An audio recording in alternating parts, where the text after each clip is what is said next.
코로나로 인해서 우리 성도님들, 우리 백성들이 갖는 감정들 중에 이렇게 불안한 감정 혹은 또 분노의 감정들이 가장 많은 것 같습니다.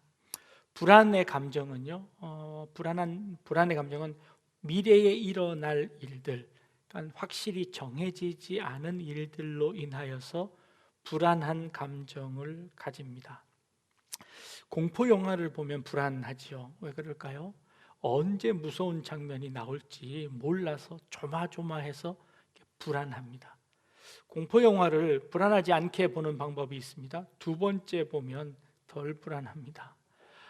만약에 귀신이 나오는 장면에 카운트다운이 되어져서 19, 8, 7, 6 해서 딱 0이 되는 순간 귀신이 탁 나온다면 아무도 무서워할 사람은 없을 겁니다. 미리 예고가 되어지고 미리 알려진 것은 우리에게 불안을 조금 덜어낼 수 있습니다. K방역이라고 칭찬을 받았던 것이 바로 이런 한 부분이 있습니다. 날마다 확진자의 수를 발표하고 우리의 불안의 요소들을 가르쳐 주는 겁니다. 그래서 그 불안이 우리에서 조금 해소되는 것이지요. 최근 들어서 이 무증상 감염자들이 생겼습니다. 누구로부터 감염되는지 알지 못하니 이제 더 불안해지는 것이지요. 우리의 불안은 사실을 알려주면 그 불안이 조금 해소된다고 합니다. 반면 이 불안과는 조금 다른 분노의 감정이 있습니다. 이 분노는요, 사실의 문제가 아니라 진실의 문제랍니다. 진실로 이 분노를 해소할 수 있답니다. 서로 사실이라고 우기는데 두 사람의 의견이 상충됩니다. 그러니 한 사람은 분명 거짓말을 하고 있는 것이지요. 둘 다 사실이라고 우기는데 두 사람의 말이 서로 다르면 한 사람은 거짓말하는 것이지요. 여기에 사람들은 분노를 느낀답니다. 그들이 사실 말고 진실을 밝혀달라고 하는 것, 진실이 밝혀지지 않으면 분노하게 된다는 것이지요. 그런데요, 오늘 우리 예배에 참여하신 여러분들은 불안해하는 것도 분노하는 것도 이 시간 다 내려놓을 수 있기를 바랍니다. 왜냐하면요, 미래가 어떻게 될까요? 이 어려움이 언제까지 될까요? 걱정하지 마십시오. 이 또한 다 지나갈 겁니다. 이 또한 다 회복될 겁니다. 다시 전과 같은 날이 돌아올 겁니다. 그러니 너무 불안해하지 마십시오. 이 또한 지나갈 겁니다. 그리고 분노하지도 마십시오. 이 세상은 원래 거짓이 넘쳐납니다. 진짜 진실은요, 하나님에게만 있습니다. 하나님 말씀 가운데 진실이 있습니다. 하나님만이 진실하십니다. 이 세상을 바라보며 분노할 것이 아니라 하나님을 바라보며 하나님의 은혜를 생각하며 감사하고 평안한 여러분들이 되어지기를 원합니다. 오늘 이 예배 안에 참된 평안과 그리고 행복을 누리시는 우리 성도님들 다 되시기를 주님의 이름으로 축복합니다. 행복을 연구하는 심리학 연구소에서요, 행복한 사람들의 특징을 살펴보았답니다. 그랬더니 한 5가지 정도 행복한 사람들의 아주 도드라진 특징이 있더랍니다. 그래서 그 5가지를 설명하는데요, 그 5가지 첫 번째가 긍정적 감정입니다. 이게 감정이 아주 긍정적인 마인드를 가지면 행복하답니다. 그리고 그 긍정적인 마인드로 뭔가 조직에 참여해서 뭔가 할 일을 만들어내는 것, 이게 행복의 요소고요. 그리고 그 관계, 그 조직 안에서 아주 긍정적인 관계를 가지고, 그리고 그 관계 속에서 아주 보람된 일을 하고, 그리고 그 보람된 일이 아주 좋은 성과를 이룬다면 아주 행복한 삶을 살 수 있다라고 하는 그런 연구 결과를 발표했습니다. 너무 당연한 것 같습니다. 그런데 그 연구 논문에 이런 조사가 있었습니다. 돌아가시기 전에 약 한 2주 전쯤, 사고가 아니라 노환이나 혹은 병으로 인해서 약 한 2주 정도 후면 내가 이제 이 생을 마감할 것이다 라고 스스로 인지한 사람들이, 스스로 깨달은 사람들이 마지막으로 후회하는 것, 물어보았더니 그들이 내가 요거를 조금 더 했으면 좋았겠다라고 하는 인생에 후회하는 것들을 이렇게 물어보았습니다. 그랬더니 한결같이 그들이 하는 대답은 사람과의 관계에서 내가 조금 더 잘할 걸이라는 그런 후회를 하더라는 겁니다. 자기가 돈을 조금 덜 벌어서 후회하는 것도 아니고, 내가 성취를 조금 더 많은 일들을 못해서 후회하는 것도 아니고, 죽기 전에 후회하는 것, 나와 가까운 사람들에게 내가 조금 더 너그러운 말을 하고 그 사람들과 좋은 관계를 가질 걸이라는 그런 후회를 하더라는 것이지요. 삼국지에 보면 조조라는 사람이 있습니다. 아주 머리가 비상한 사람이고 이 삼국을 제패하려는 그런 야망을 가진 사람이었지요. 이 조조가 죽으면서 유언을 했답니다. 뭐라고 유언을 했을까요? 이 조조가 죽으면서 자기 부하들에게 내가 죽거들랑 내 무덤을 72개를 만들어라 하고 유언을 했답니다. 왜 그렇게 했을까요?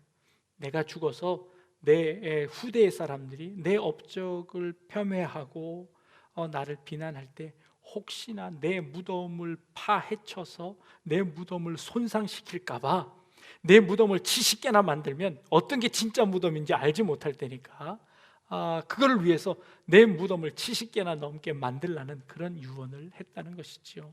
조조는요, 사람을 아주 영악하게 잘 썼던 사람이지요. 그런데 그 사람과의 관계에서 자기가 잘못했다는 것을 깨달았지요. 그래서 그 다른 사람들로부터 비난받을 것을 염려해서 무덤을 만들었던 것입니다. 아니, 죽기 전에 살아있을 때 우리가 좋은 관계를 맺어 놓으면 그것이 우리에게 큰 행복이고 이 세상을 떠날 때에 그것이 내가 참 잘 살았구나라는 그런 생각을 가지게 되어진다는 것이죠. 오늘 우리가 읽은 본문에 너희가 가나안 땅에 들어가거든 사람들과 어떤 관계를 맺어야 할지, 특별히 그 사람들과의 관계에서 금전적인 그 처세를 어떻게 해야 할지를 우리에게 자세히 설명해 주고 계십니다. 하나님께서 특별한 제도를 하나 만드셨습니다. 그 제도는 무엇이냐 하면 매 7년마다 7년이 지나가고 그 마지막 그 해의 마지막 달이 되어지면 너희는 누가 얼마만큼의 돈을 꾸어갔든지 그 빚진 자들을 다 탕감해 주어라. 이 탕감해 주는 이 면제년을 만들라는 것이었습니다. 이것이 매 7년이 되어지면 그렇게 행해라라고 하나님께서 이 제도를 만드시고 그렇게 명령하셨습니다. 그러다 보면 사람들이 이제 면제년이 지난 이후에 제일 첫 번째 돈을 빌리게 되면 7년 동안 이자를 갚고 7년 동안 이렇게 돈을 사용하지요. 7년째 되어져서 못 갚게 되어지면 나 못 갚겠소 하고 하면 그 돈을 다 면제해 주라는 겁니다. 여러분들 어떤 생각이 드십니까? 네, 그러면 제일 먼저 드는 생각이 누구 돈 꿀 데 없나 하는 생각이 듭니다. 우리 믿음 좋은 장로님들께 가서 돈 좀 꾸었다가 7년째 되는 날 나 돈 갚을 수 없습니다 하고 면제년이라고 성경을 탁 펼쳐보고 하면 어떻게 될까요? 그런데 여기에는 더한 말씀이 이어서 기록되어지고 있습니다. 만일 형제가 너에게 돈을 꾸려고 하거든 너는 그에게 인색하게 하지 말고 내 손을 펼쳐서 마음껏 그 돈을 꾸어 주라는 겁니다. 그리고 더군다나 만약에 6년째쯤 되어서 돈을 빌리러 오는 사람이 있으면 생각이 어떻게 될까요? 6년이면 갚을 기간이 1년밖에 안 되는데 요 1년 동안 이 사람이 도대체 어떤 수로 내 돈을 갚겠어? 그러니 돈 꾸어주지 말아야지 라는 생각이 들 겁니다. 근데 그때도 그런 생각 가지지 말고 넉넉하게 꾸어주라는 그런 말씀을 하십니다. 더군다나 꾸어줄 때 너희 형제들에게는 이자도 받지 말거라 하고 오늘 말씀에 명령하고 계십니다. 하나님, 그렇게 하면요, 그렇게 하면 이 세상의 경제가 어떻게 돌아가겠습니까? 이자도 받지 말고 꾸어준 거 못 갚겠다 그러면 그거 빚도 다 탕감해 주라고 하신다면 도대체 이 경제가 어떻게 돌아가겠습니까? 라고 이야기할 수 있습니다. 그런데요, 이 제도가요 그때 당시에만 있었던 것이 아니라 지금 이 시대를 살아가는 이 시대에도 있다는 것 여러분들 아십니까? 요즘 IMF 지나고 또 코로나로 인하여서 파산하는 사람들이 많이 생깁니다. 그 파산하는 사람들에게 개인회생이라는 제도가 지금 우리나라에도 존재합니다. 이 개인회생이라는 건요, 내가 도저히 빚을 갚을 수 없으면 개인회생을 법원에 신청을 합니다. 그러면 법원에서 그 빚이 얼마인지를 다 세워서 그 사람의 소득 중에서 최저 생계비를 제외하고 나머지 금액으로 그 빚을 갚게 합니다. 근데 그 빚을 갚는 기한을 60개월로 제한을 하지요. 60개월 동안 갚게 하고 그 60개월 동안 갚을 수 없는 금액은 제해 주는 겁니다. 그게 최고 97%까지 그 빚을 탕감해 주는 그런 제도가 있습니다. 왜 이런 제도를 만들었을까요? 이런 제도를 만든 이유는요, 우리나라에 하루만 해도 약 30명에서 40명씩 스스로 목숨을 끊는 사람들이 있습니다. 물론 다 재정적인 문제는 아니지만요, 많은 부분이 이 재정 문제 때문에, 이 돈 문제 때문에 스스로 목숨을 끊는 사람들이 많다는 겁니다. 근데 그렇게 해서 목숨을 끊었더니요, 우리 사회적 치료해야 하는 비용이 더 크더라는 겁니다. 그래서 그들을 위해서 나라가 그 법을 만들었습니다. 나라가 대신 그 갚아주고, 아니 그 빚을 다 탕감해 줄 터이니 제발 죽지 말고 살라는 겁니다. 그래서 그렇게 했더니 사람들이 또 비난을 합니다. 그러면 도덕적으로 해이해져서 누가 빚을 갚겠습니까? 그러니 그렇게 되면 이 경제가 다 무너져 버릴 겁니다 라고 이야기하지요. 그런데 여러분 한번 곰곰이 생각해 보십시오. 60개월 동안 거의 한 5년 가까이 은행 통장도 만들 수 없고 자신의 최저 생계비만 가지고 가족들이 살아간다는 거, 그렇게 호락호락한 것 아닙니다. 쉽지 않습니다. 그러나 그럼에도 불구하고 5년이 지나면 다시 시작할 수 있다는 희망을 가진다는 것이 이 사회를 다시 지탱할 수 있는, 이 사회를 이끌어갈 수 있는 힘을 주기 때문에 그런 제도를 만들어 놓은 것이지요. 그래서 그 제도를 통해서 다시 회생해서 다시 한번 새로운 인생을 살아갈 수 있도록 만들어내는 것, 이게 유익하기에 지금도 우리나라에서 그 제도를 이루어지고 있는 것이죠. 그런데 벌써 2000년, 4000년 전에 하나님께서 이 제도를 만들어 놓으셨습니다.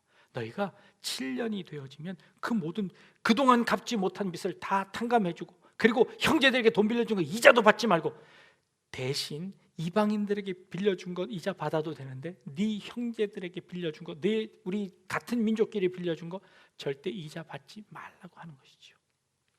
칼빈 선생님이요, 이 말씀을 해석하면서 이렇게 이야기를 했습니다. 빚에는 두 종류가 있다는 겁니다. 먹고 살 게 없어서 빚지는 사람들이 있습니다.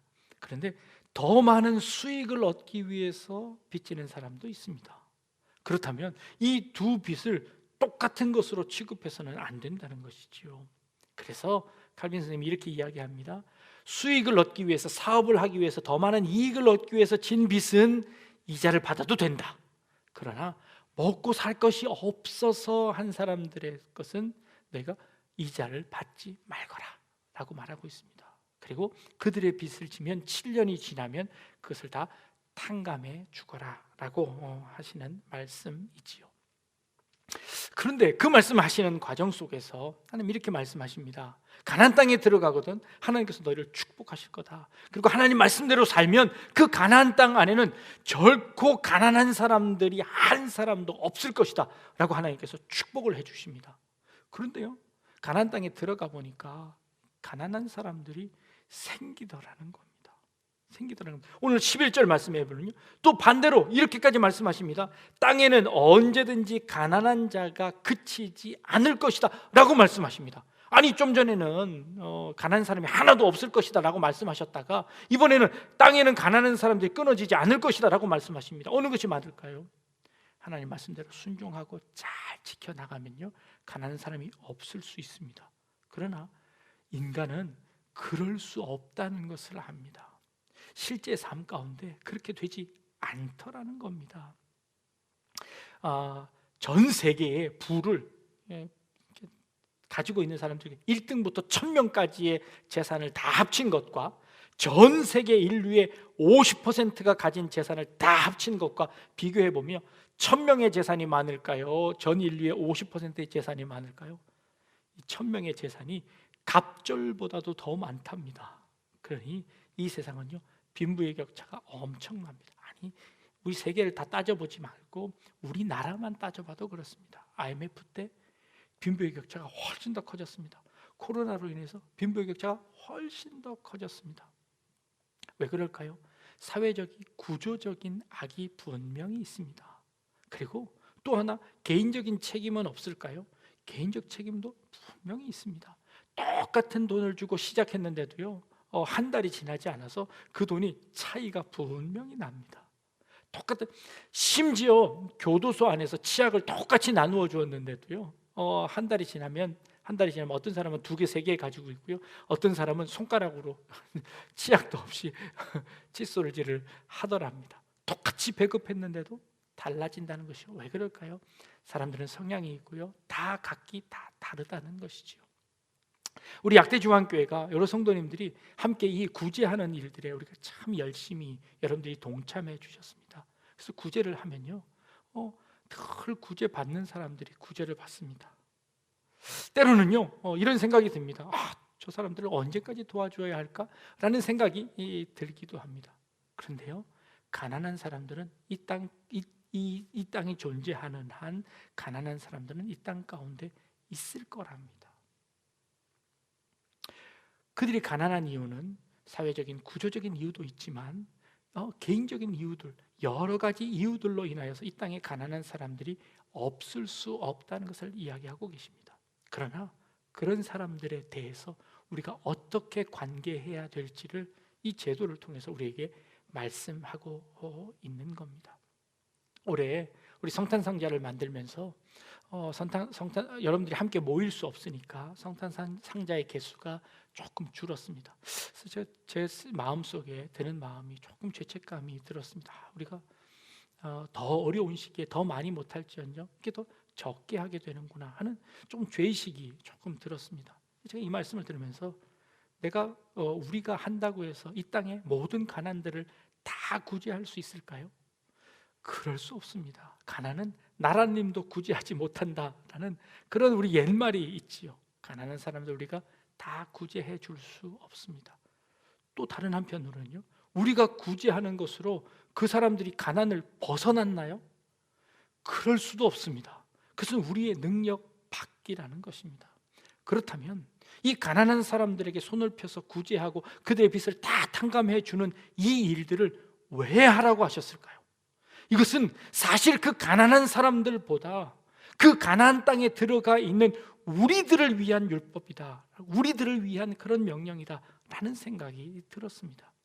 가난한 사람들 우리가 구제할 수 없습니다. 그리고 내가 하는 그 구제로 그들의 가난을 모두 다 해소할 수도 없습니다. 그럼에도 불구하고 우리가 그 일을 해야 되는 이유는 무엇입니까? 그 가나안 땅에 들어가서 우리가 누린 그 모든 것이 하나님께서 우리에게 주신 은혜라는 것을 기억하는 겁니다.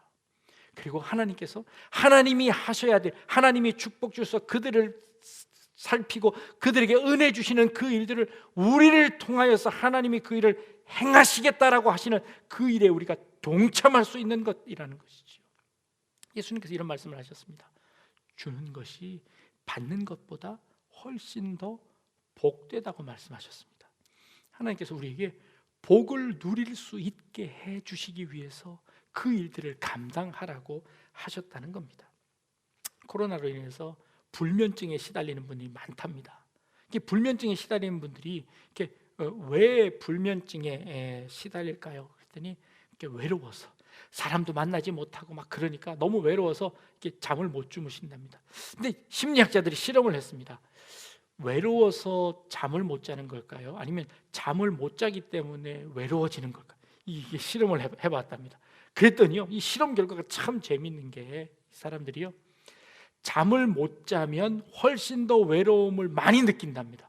그러면 외로움을 더 많이 느끼면 또 잠을 못 자고요, 이게 악순환이 계속된다는 것이죠. 그래서 이 악순환을 끊는 방법이 있는데 잠을 잘 자면 된답니다. 잠을 잘 자면, 잠 잘 자고 싶어서 못 자고 싶어서 못 자나요? 잠을 잘 잘 수 있는 방법이 있는데 그 방법이 뭐냐면 내 주변에 있는 사람들에게 따뜻하게 호의를 베풀면 그날 밤에 아주 꿀잠을 잘 수 있답니다. 이 사람의 마음속에 이 호르몬이 내가 남들에게 잘하면, 이게 호의를 베풀고 내가 뭔가 이렇게 도와주면 그 따뜻한 마음 때문에 그날 저녁에 잠을 잘 잘 수 있답니다. 그러면 외로움을 느끼지 않게 되고요, 그러면 이 사회는 선순환이 되어진다는 것이죠. 자, 제가 왜 이 보고를 말씀을 드리냐 하면요, 하나님께서 우리에게 가난한 자들에게 그들을 도와주는 호의를 베풀어라. 그러면 이게 누구에게 복이냐 하면 그 사람에게 복이 아니라 너희에게 복이다. 가나안 땅에서 살아가고 있는 너희들이 축복을 받는 비결이다 라고 말씀하시는 겁니다. 이게 바로 그 말씀이 주는 자가 받는 자보다 훨씬 복되다고 하는 그런 말씀이라는 것입니다. 그것을 제도로 만들었습니다. 그 제도로 만들어서 매 7년마다 그것을 경험하게 하셨습니다. 그것을 규칙으로 만들어서 그 규칙을 나누게 하셨다는 것입니다. 그러기 위해서 우리가 이 땅을 살아가면서 우리도 나름대로 규칙을 만들었으면 좋겠습니다. 어떤 규칙이요? 여러분들 어려운 분들이 있다고 여러분들 전 재산 반을 뚝 잘라서 드리고 이런 일 하지 마십시오. 안 해도 괜찮습니다. 그러나 여러분들이 매달 정기적으로 여러분들이 가지고 있는 것의 일정 부분을 좋은 일에 사용해 보십시오. 그러면요, 여러분들이 복을 누리는 겁니다. 여러분들이 그 주는 것 그것 자체가 복이 되고요, 그리고 그 주는 것을 통하여서 하나님의 일에 동참할 수 있기에 여러분은 복된 사람이 되어지는 겁니다. 그리고 여러분은 행복한 사람이 되어질 수 있다는 것이지요. 그 행복을 매년 느낄 수 있도록 만드는 것입니다. 그래서 여러분들이 형제 가운데 있을 때 여러분들 그 형제에게 좋은 것 구워주는 겁니다. 그리고 7년 되었는데 갚지 않으면 안 갚아도 된다라고 이야기해 주십시오. 사실 돈 꾼 사람보다 구워준 사람의 마음이 늘 조마조마합니다. 저는 언제 갚을 건가? 저거 언제 나한테 갚을 수 있기는 한 걸까? 왜 이자는 안 주나? 늘 불안한 마음에 오히려 돈 꿔주고 더 좌불안석이지요. 그런 것에서 해방되는 것입니다. 큰 돈 하지 마시고 여러분들의 아주 작은 돈이지만, 그러나 여러분들의 부담되지 않지만 그러나 작은 정성을 다해서 그것을 나누어 줌으로 말미암아 여러분들이 더 큰 복을 받게 되는 겁니다. 내가 만약에 그 일을 하지 않는다고 해서요, 그 가난한 사람들이 죽을까요? 내가 그 도와준다고 해서 그 가난한 사람들의 그 가난이 해소될까요? 절대 그런 일은 일어나지 않습니다. 이 땅 가운데서 아무리 많은 돈을 주더라도 그 가난에서 헤어나오지 않습니다. 잠깐 동안 헤어나오지만 그러나 곧 그 사람은 또 가난해질 수 있습니다. 우리가 그 가난을 해결해 줄 수 없습니다. 그렇다고 해서 내가 도와주지 않는다고 해서 그 사람이 죽을까요? 아니요, 그것도 아닙니다. 그렇다면 그러면 도와주는 건 누구를 위해서 도와주나요? 네, 우리를 위해 사는 것입니다. 여러분들에게 더 큰 행복이 있고 여러분들에게 더 큰 복이 있고 여러분들에게 더 큰 은혜가 있습니다. 그래서 면제년이 되어지면 그 일들을 하라고 말씀하시는 겁니다. 그 일들을 행함으로 말미암아 주는 복을 누리라는 것입니다. 여러분들은 이미 줄 수 있는 그 마음이 있다는 것, 내가 베풀 수 있는 그 마음이 있다는 것, 그것만으로도 여러분 충분한 복을 누리고 계시는 겁니다. 돈 많다고 줄 수 있는 것 아닙니다. 돈 많다고 나눌 수 있는 것 아닙니다. 내가 나눌 수 있는 마음이 있는 것, 이미 내가 하나님의 은혜를 경험한 것이고 이미 하나님께 복을 받은 사람이라는 것이지요. 여러분 복을 받으신 분입니까? 은혜를 받으신 분이십니까? 아니면 여전히 목말라 하시는 받아야만 하는 그런 분들이십니까? 이것은 돈이 많고 적고의 차이가 아닙니다. 내가 돈을 쓰고 안 쓰고의 차이가 아닙니다. 이것은 그 사람의 성품의 문제이고 그 사람의 마음의 문제이고 가치관의 문제이고 신앙의 문제입니다. 매 7년마다 너희들은 그날이 되어지면 신명기 31장에 가보니까 매 면제년마다 너희는 그 제사장이 백성들을 모아놓고 하나님의 율법을 강독해라 라는 말씀이 나옵니다. 매 7년 때마다 이스라엘 백성들에게 가르치라는 겁니다. 매 7년이 되었으니 이 하나님께서 우리에게 주신 은혜를 생각하고 이것을 나누는 이 일들에 동참해라. 너희 형제들에게 이자 받지 말아라. 그리고 구워주고 그거 면제해 주거라 라고 명령하십니다. 매 7년마다 가르치게 하시는 겁니다. 우리 연말에 이제 여러분들 부담 가질 만큼 그런 큰 헌금 안 하셔도 괜찮습니다. 그런데요, 여러분들 빠짐없이 매달 조금씩이라도 이 구제에 참여해 보십시오. 그러면요, 여러분들의 기쁨이 넘칩니다. 여러분들 가운데 그것 자체, 그런 마음이 드는 것 자체가 이미 하나님의 복을 누리고 있는 줄 믿습니다. 이 면제년을 통하여서 하나님께서 우리에게 말씀하시는 것, 여러분들 마음속에 다시 한번 생각해 볼 수 있기를 원합니다. 나는 부유한 사람인가? 나는 가난한 사람인가? 나는 나누어 줄 수 있는 복을 누리고 있는 사람인가? 아닌가? 여러분들 한번 생각해 보시고 이 연말을 지날 수 있는 그런 우리 성도님들 다 되실 수 있기를 주님의 이름으로 축복합니다. 기도하겠습니다. 하나님, 내 손을 움켜쥐지 말고 펼치라고 하십니다. 움켜쥐는 것이 우리의 복이 아니라 펼치고 나누는 것이 훨씬 더 큰 복이라는 것을 깨닫게 하여 주옵소서. 이 일을 통하여 하나님의 일에 동참하게 하시고 이 일을 통하여 하나님의 나라를 만들어가는 저희 그런 우리 성도님들 다 되어질 수 있도록 주님 인도하여 주옵소서. 주는 것이 받는 것보다 복되다는 이 말씀이 우리의 삶 가운데 이루어지게 하여 주옵소서. 감사드리며 예수님의 이름으로 기도합니다. 아멘. 네, 찬송가 300